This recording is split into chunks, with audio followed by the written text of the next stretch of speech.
levando a mensagem da cruz ao mundo. Esta é a Rede Som Life de televisão.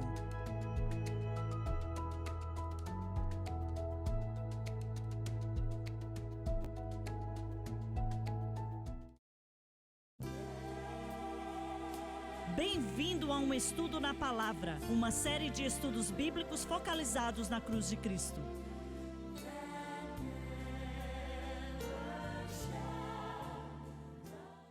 Bem-vindo hoje ao Estudo na Palavra. Eu sou o evangelista Jimmy Swaggart com Lauren Lawson, Dave Smith e com o Dr. Don Paul Gray. É uma grande alegria poder estar com você. No programa passado, nós estudamos algo que, para mim, é interessantíssimo. Eu não consigo me cansar de ouvir falar sobre isso, do apóstolo Paulo, o tipo de homem que ele era, como Deus o usou, mesmo ele tendo sido o que foi, e ele perseguiu a igreja como nenhum outro, ou seja, parece que nenhum foi tão ruim para a igreja quanto ele. Ainda assim, Deus escolheu esse homem. Vamos falar disso não nesse capítulo, mas como ele foi salvo a caminho de Damasco e provavelmente, se podemos usar essa terminologia, foi a conversão mais importante que o mundo já viu. Eu considero assim. Mas então, nós lemos aqui, vamos lá, Lauren, continue lendo do versículo 2. Alguns homens piedosos sepultaram Estevão. Diz que a igreja tinha um estima muito grande por esse homem, e fizeram por causa dele grande lamentação. Que diferença entre a morte dele e a de Ananias e Safira? Deixa eu perguntar algo aqui. Deus podia ter usado qualquer meio que ele quisesse para poupar a vida desse homem. E sabemos que ele era um homem de Deus, e quando ele saiu, deixou um buraco na igreja, um buraco tremendo ali. Por que é que Deus permitiu? Sem dúvida alguma, ele devia ter mais ou menos uns 30 anos. Por que Deus permitiu que ele fosse morto, apedrejado até a morte, por mais que a igreja precisasse de pessoas assim? Eu não sei se temos como responder por que Tiago foi decapitado e Pedro foi libertado milagrosamente. Quem pode saber o que Deus está fazendo em meio a todas essas circunstâncias? Você está dizendo então que talvez Deus tenha permitido que isso acontecesse para converter Saulo? Acho que pode ter sido isso, sim, com certeza. O impacto que trouxe, eu não acho que podemos subestimar isso de maneira alguma. Se houve um debate entre os dois e vendo ele apedrejado até a morte, vendo a reação dele. Acho que mencionamos no programa passado, não sei se Paulo mencionou eh, nas epístolas que ele escreveu. Ele nunca mencionou. E dá para entender isso, porque, assim, ele não tinha como adicionar nada à vida de Estevão, porque ele era um homem piedoso. Então, creio que machucava ele dizer qualquer coisa sobre Estevão e tal. Muito bem, leia o versículo 3. Saulo, por sua vez, devastava a igreja. Parece que ele era o líder dessa perseguição, indo de casa em casa. Se refere às casas que ele sabia que tinham seguidores de Cristo. Arrastava homens e mulheres e os lançava na prisão. Ele não se importava com idade ou sexo, mas os colocava diante dos magistrados. Os que haviam sido dispersos, isso é o resultado da perseguição, pregavam a palavra por onde quer que fossem. Diz que a perseguição deu errado. Ao invés de parar a obra, espalhou a obra. Satanás teme a pregação do Evangelho com a unção do Espírito Santo, mas não tem controvérsia com o ritualismo ou a filantropia. Vamos ler isso outra vez, pois é muito importante. Diz aqui que a perseguição deu errado e, ao invés de parar a obra, espalhou a obra. Satanás teme a pregação do Evangelho com a unção do Espírito Santo, mas não tem medo algum do ritualismo ou da filantropia. Quando a igreja começa a perder a pregação da verdadeira mensagem, nada pode substituí-la. É o que Deus estipulou. Nós estávamos discutindo há alguns programas atrás, acredito que não estávamos no ar, falando de alguns cultos que foram feitos em algumas igrejas lá em Dallas naquela época. Creio que você falou que não importava onde você ia em Dallas, em qualquer direção, você encontrava uma igreja avivada, aonde havia um mover de Deus, não é mesmo? Na área de Fort Worth e de Dallas, que fez com que fosse uma das cidades ou das duas cidades no mundo que talvez tenha o maior aglomerado de pessoas cheias do Espírito do que qualquer outra cidade na face da terra. Creio que isso é verdade, não é mesmo? Sim, eu creio que era. Eu sou daquela área, então acho que a área de Dallas e Fort Worth foi muito impactada em relação aos pentecostais. Então, o que aconteceu com a pregação? E sei que em algumas a pregação é muito boa, mas são poucas. O que aconteceu com igreja após igreja que já não prega mais, apenas ficam lendo relatórios de livros e coisas desse tipo? Creio que perdemos a Bíblia de vista. Porque, olha, a Bíblia nos diz claramente que, ou seja, se você não conhece a Bíblia, você não vai pregá-la. É através da loucura da pregação que Deus escolheu espalhar sua palavra.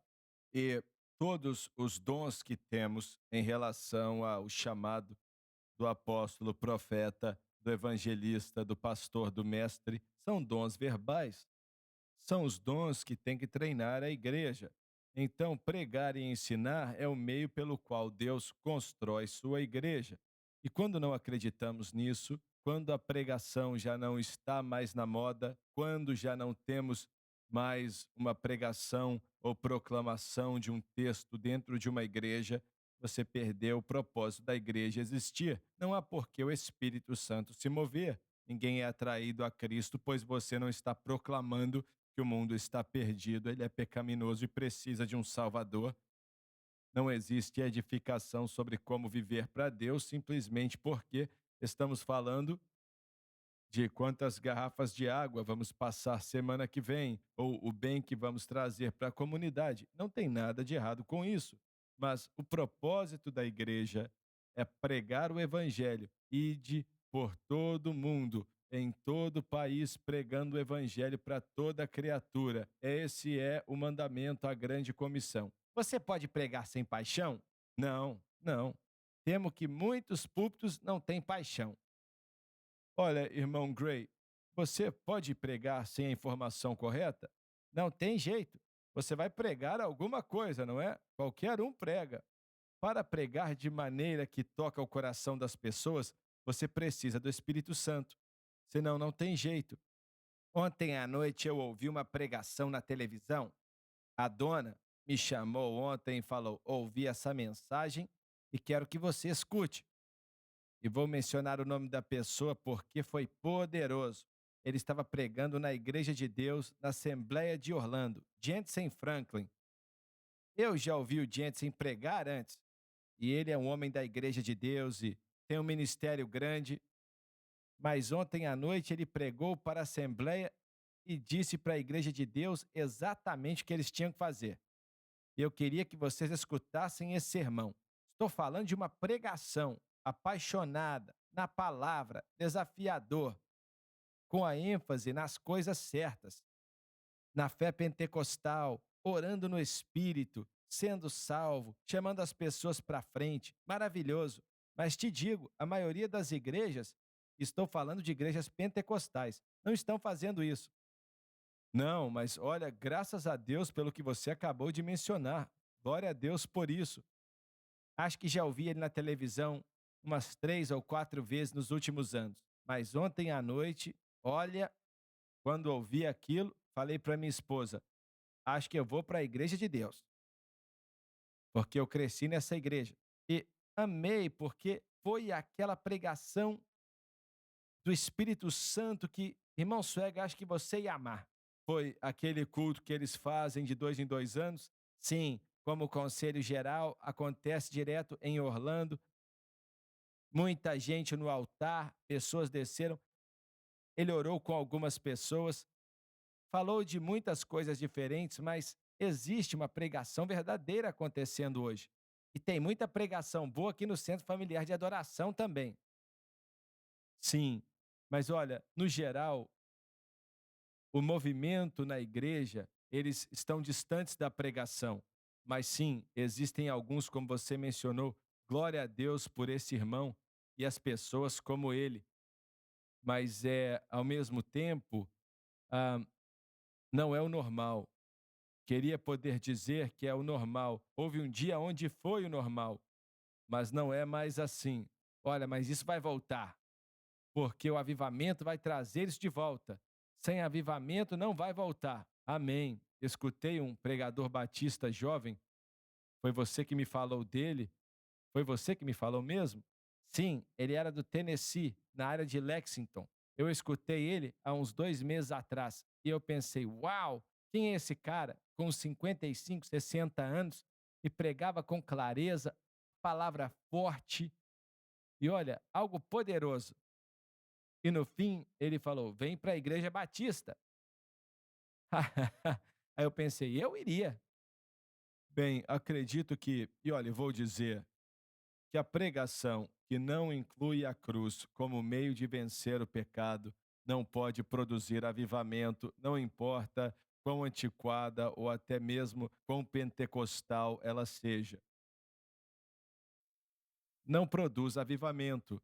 Eu e fico feliz por todo irmão ou irmã que está pregando como devem pregar, mas a mensagem que a igreja precisa para ser avivada é a mensagem da cruz. Todo avivamento na história, todos eles tiveram a cruz de Cristo como fundação. Foi construído na fundação da palavra da cruz. E é isso que vai trazer a vida de volta para a igreja, é isso que vai trazer a atividade do Espírito Santo de volta também.